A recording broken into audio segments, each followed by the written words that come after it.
Assalamualaikum warahmatullahi wabarakatuh. Saya Abdul Halim, dosen di jurusan Manajemen Pendidikan Islam, Fakultas Agama Islam, Universitas Al-Wasliyah. Video ini dibuat sebagai bentuk pernyataan diri dosen dalam unjuk kerja Tridharma Perguruan Tinggi, khususnya di bidang pengajaran. Dalam hal ini, mata kuliah yang saya ampu adalah mata kuliah usul fikih. Mata kuliah ini adalah mata kuliah yang wajib dengan kode mata kuliah AIM 010109 dengan bobot 2 SKS. Perkuliahan ini dilakukan secara tatap muka. Adapun mata kuliah ini adalah mata kuliah yang mempelajari tentang teori dan kaedah-kaedah fikih yang dijadikan sebagai alat atau sarana dalam menggali hukum-hukum fikih yang berasal dari hukum syara', yaitu hukum Al-Quran dan Sunnah.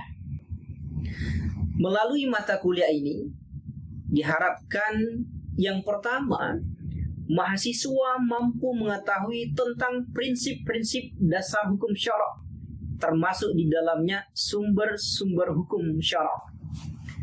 Yang kedua, mahasiswa mampu menganalisis kondisi dan masalah hukum dengan metodologi yang tepat.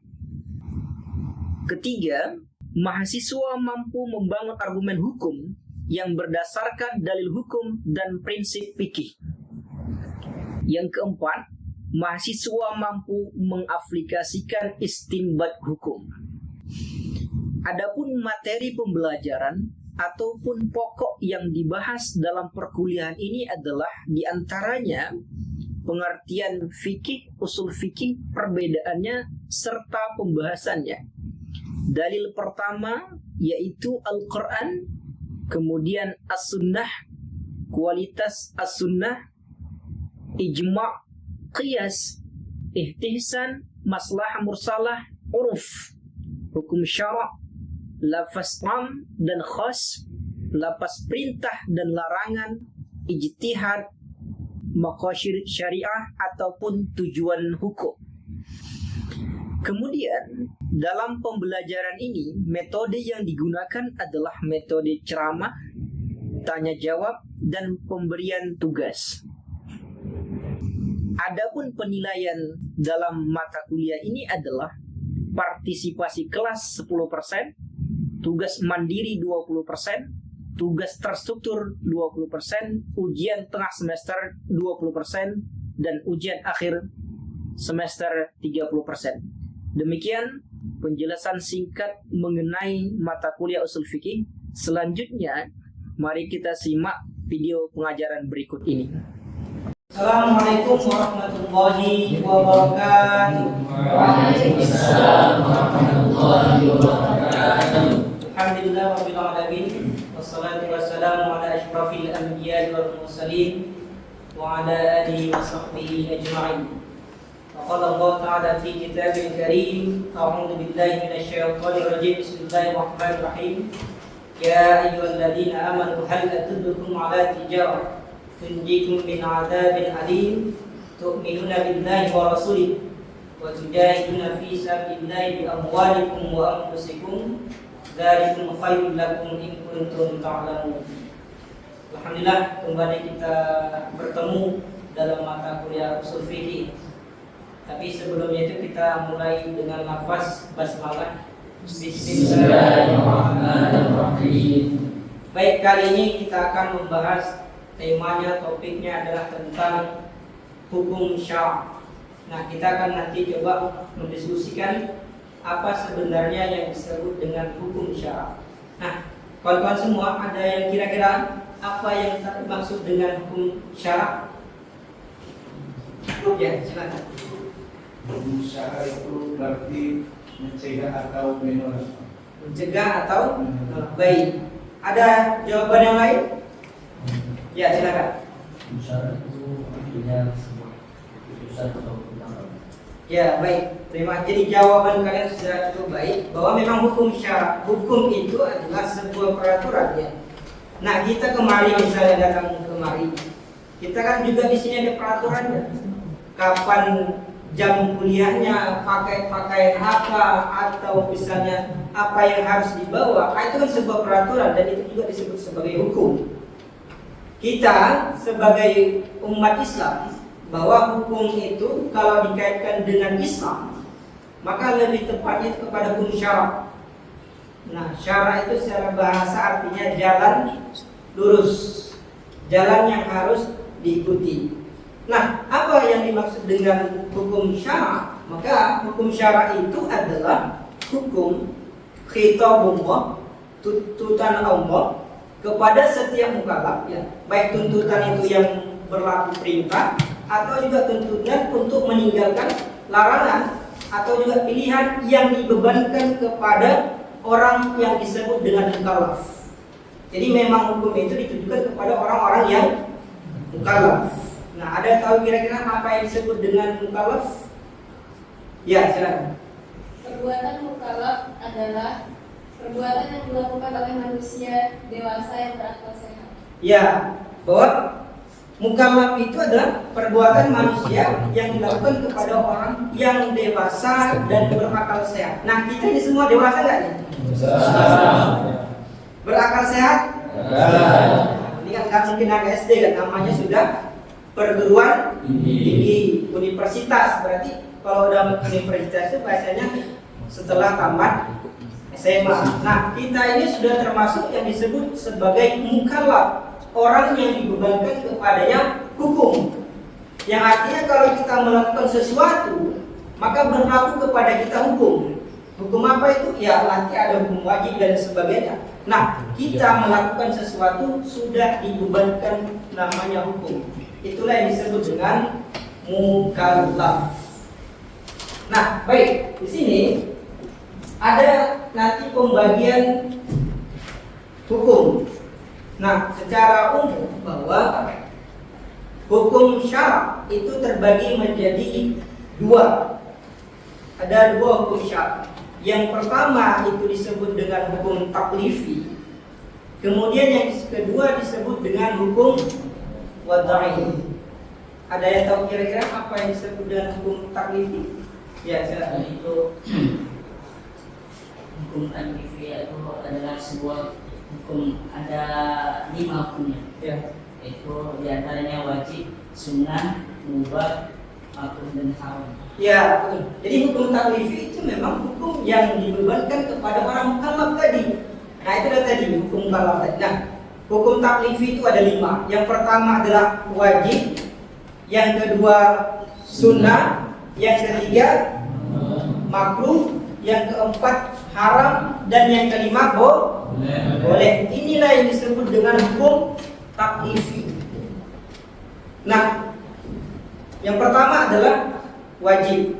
Nah, siapa yang kira-kira tahu apa yang disebut wajib? Ada? Apa yang dimaksud dengan wajib?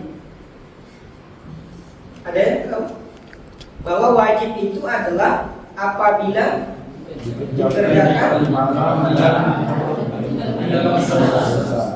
dikerjakan berpahala, ditinggalkan dosa. Nah, itu dia sebut dengan wajib. Tapi lebih dalam lagi bahwa kalau disebut dengan wajib itu adalah apabila perintahnya tegas, apabila perintahnya kuat, maka itu disebut dengan wajib dalam usul fikih, ya.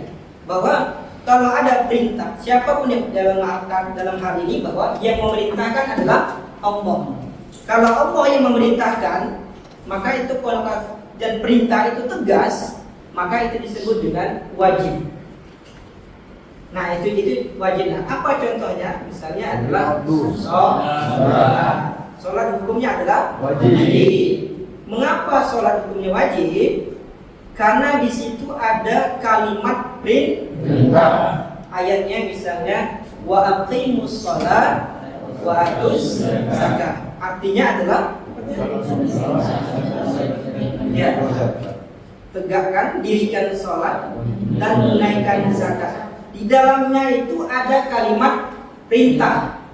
Kalimat perintah itu adalah dirikanlah, tegakkanlah. tunaikanlah. Nah, itu ada kalimat perintah. Apa yang perintahnya? Perintah sholat. Maka dalam usul fikih setiap kalimat perintah pada dasarnya itu adalah wajib. Maka itu yang disebut dengan wajib. Kalau ada kalimat perintah dan perintahnya itu tegas, maka itu disebut dengan wajib. Atau kalau ada kalimat atau kata wajib atau kutiba. Contohnya misalnya tentang puasa.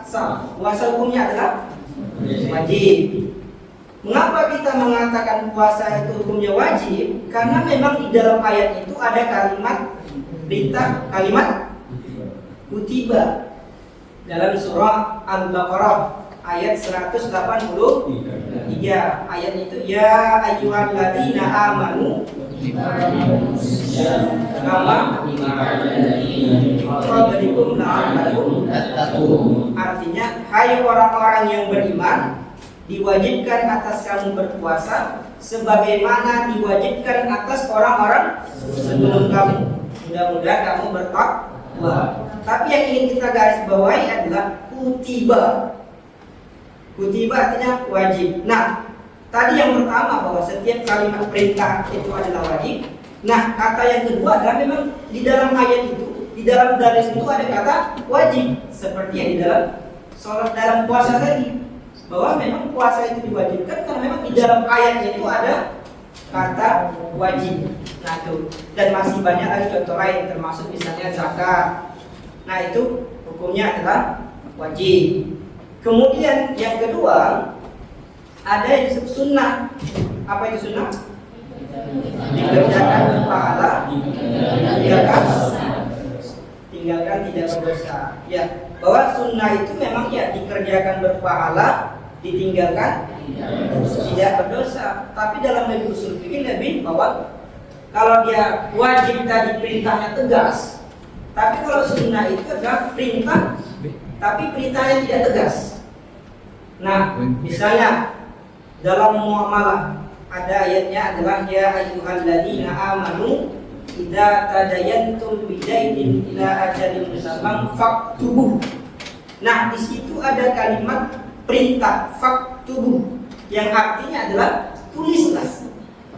Dalam bermuamalah, jual beli, sewa menyewa, apapun itu perintahnya adalah tulis. Nah, kalimat perintahnya itu ada qarinah yang mengatakan bahwa kalau orang kalian saling bisa dipercaya, fa in amana ba'dukum ba'd, kalau kalian bisa saling percaya antara satu dengan yang lain, maka tidak wajib menulis. Maka di situ walaupun kalimatnya perintah, tapi ada qarinah yang lain mengatakan fa in amina ba'dukum ba'd, yang mengatakan bahwa apabila kalian saling percaya tidak perlu ditulis. Nah, itu kalimat perintah, tapi kalimat perintahnya tidak tegas atau ada qarinah yang menunjukkan bahwa itu tidak wajib. Itu contohnya tadi, bahwa menulis itu dalam muamalah yang hukumnya sunnah. Tapi juga namanya manusia, kalau nggak ditulis pasti lupa. Nanti manusia itu kan jarang sekali mengingat utang sendiri. Nah, nanti ketika kita mau nagih, pura-pura lupa, pura-pura menjadi orang amnesia. Nah, maka memang anjurannya adalah ditulis. Nah, kalau kalian minta sama kawan kalian, tulis hari ini. Sebulan utang 100.000, tulis. Sebulan itu uang 2.000 tulis katanya. Nah, memang dianggap sepele, tapi memang adalah sunnah, dalam sunnah tadi, dalam implementasi tadi sunnah. Atau misal ada di dalam ayat itu yang menggunakan kalimat sunnah, yang menunjukkan sunnah. Misalnya tentang sholat tahajud, apa hukumnya? Sunnah. Kenapa kita mengatakan sholat tahajud itu sunnah? Karena memang di dalam ayat itu ada kata sunnah. Dalam artian sunnah itu nafilah, nada dan sebagainya. Misalnya wa minal laili fatahajjad bihi nafilatan. Nah, di dalam ayat itu kan ada wa minal laili fatahajjad kalimat ini, tetapi di situ ada qarinahnya nafilah. Nafilah itu artinya sunnah. Nah, sunnah itu kan terbagi menjadi dua. Ada sunnah muakkad, ada sunnah ghairu muakkad.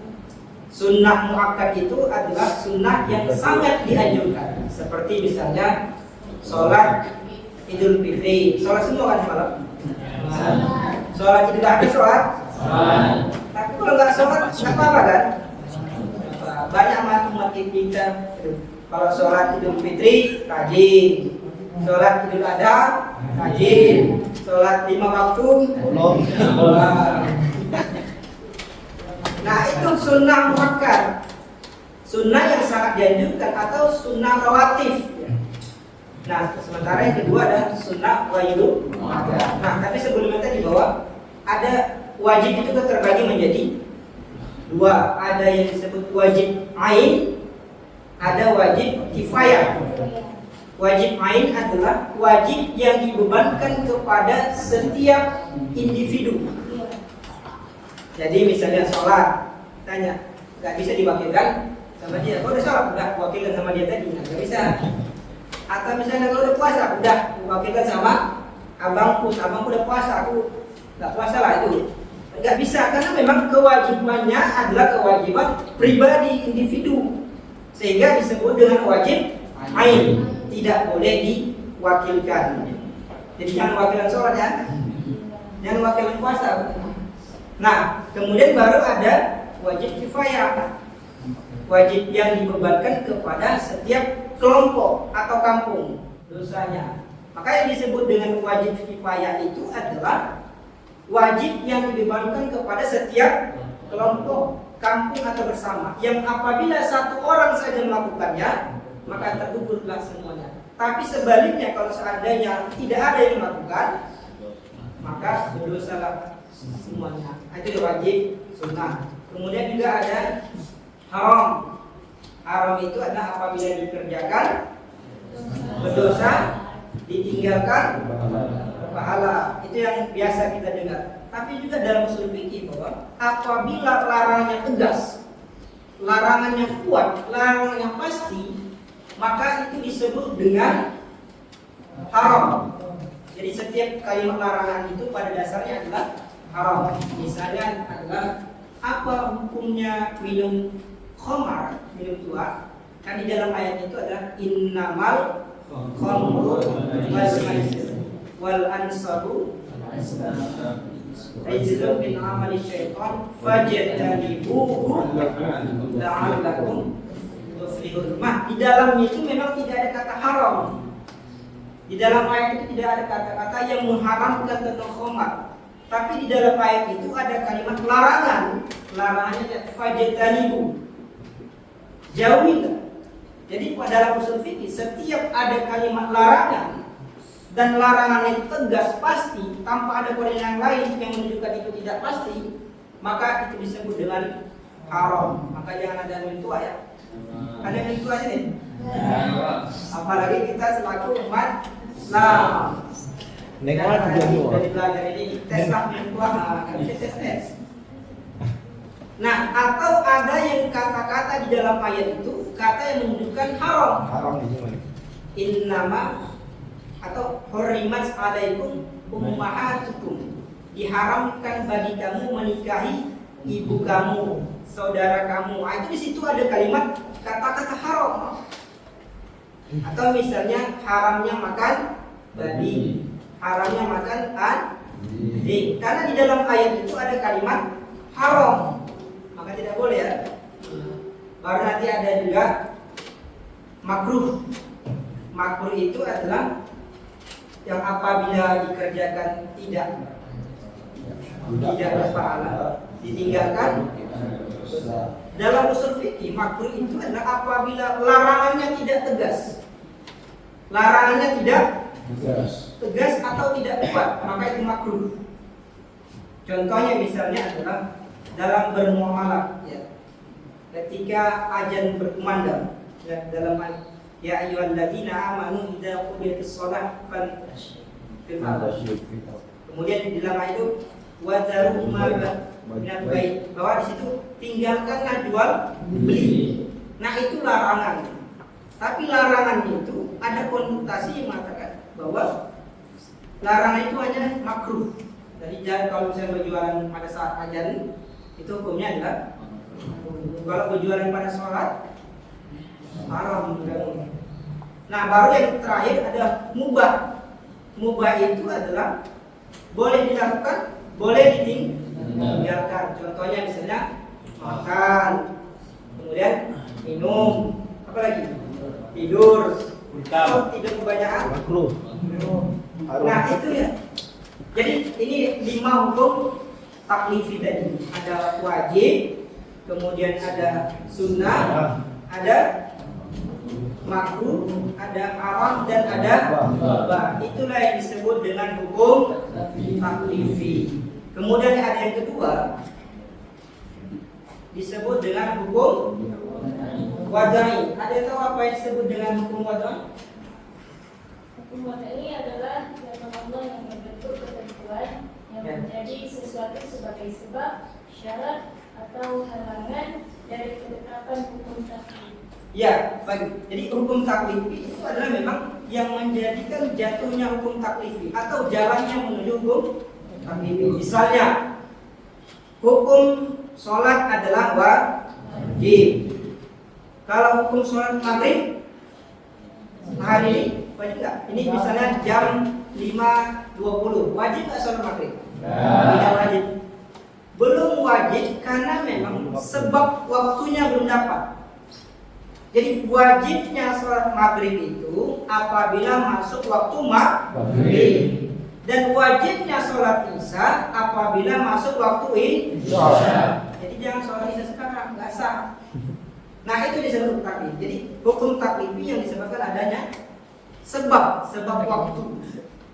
Nah, jadi kalau mau sholat subuh di waktu subuh, kalau sholat zuhur di waktu zuhur, kalau sholat asar di waktu asar.